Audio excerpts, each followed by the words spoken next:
再来新闻来看北港的消息，北港乐龄这个学习中心长期来安排各种的这个真侪活动、课程，好在地时大呢来参加甲这个学习。其中这个太鼓社团，这个老大人拢真介意，透过拍鼓甲节奏学习，或者老大人呢活动身体，嘛较袂失智甲失灵。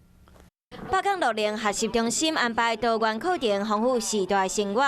其中时代真介上太鼓课。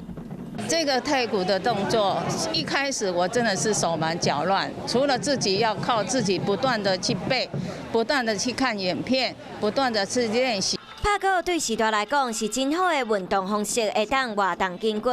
对形和动作变化，嘛会当增加时代的记忆力。 打太鼓对我们的身体健康很好，然后就是希望，镇上的长辈可以多多来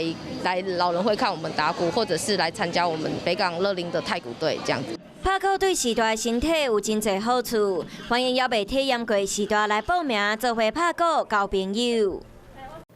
我是吴依璇，想要跟我一起看新闻吗？现在就打开华视的 YouTube 频道，按下订阅，还要开启小铃铛哦。